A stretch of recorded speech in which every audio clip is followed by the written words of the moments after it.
Welcome guys! Yesterday PUBG Corp announced on a developer blog that a weapon balancing patch is on the way, as only a specific type of weapons, assault rifles, are used in most situations.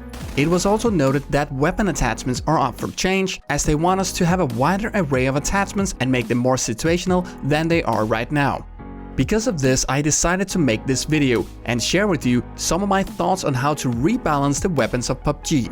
This is based on my opinion and experience with the game, and I hope you'll add your opinion in the comments so we can have an interesting debate in the comment section below. Overall, I like the weapon balancing of sniper rifles. However, I would like to see a reduced horizontal recoil on the Mini, as the weapon is currently underpowered due to this.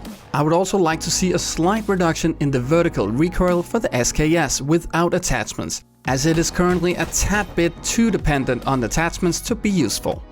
For assault rifles, in order to fix the AKM, it should either have increased damage or lowered recoil, but I think increased damage is the only way to go in order to make it worth the risk. This weapon has a place as being the hardest to use, yet most rewarding assault rifle to master, and I think that's how it should be. The M416 is the strongest assault rifle overall, and naturally needs a nerf. My take on this is quite simply to reduce the damage of the weapon and make it less effective on longer ranges than the other ARs. That way the M416 stays as the easiest to handle assault rifle, however making it less powerful. The SCAR-L already does more damage on range compared to the M4 and the M16, but I think that it should be even better. I would like to see the SCAR-L being even better at sustaining damage over distance, making it a superior choice for high damage on long-range targets. The danger here is that it might be stronger than the SKS, and SKS damage will need to be balanced with the SCAR-L. The M16A4 has one big flaw. Single fire mode recoil is too high for a single fire / burst only weapon, so obviously the single fire recoil needs to be lowered a bit. The M16 will however need a slight decrease in damage over range, as I believe the weapon would otherwise become overpowered again. The AUG should have a slight damage boost and have its single fire recoil reduced to match or surpass the M416, and the reload speed definitely needs to be faster. The Grasa is for me in a perfect spot, and I don't need this weapon to change at all. For submachine guns, my biggest problem is that if you use an SMG, you have a good weapon for short range, however at medium or further away, SMGs are quite useless. I would like to see a short range damage boost for SMGs, making them worth carrying for the short range encounter, because otherwise, why wouldn't you just use an assault rifle?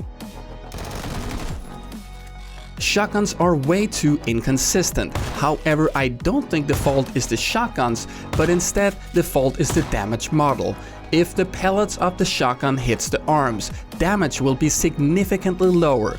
The fix here is to simply add bullet penetration to limbs, meaning that bullets will go through hands, arms, legs and feet, or increase the overall damage of limb shots. It simply makes no sense that hitting a naked player in the hands with all 9 pellets of an S1897 only takes away 50.4% of their health.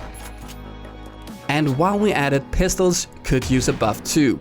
And again, I'd suggest just increasing the damage on close range, as that is the range where a pistol should be effective to use anyway. So based on my experience with PUBG, this is where I'd start with the weapon balancing. I am super curious to hear what you guys think should be done with the current weapon balancing, which weapons needs a buff or nerf, and if so, what do you think should be done? If you like this video, don't forget to subscribe to the channel, and I will see you guys next time.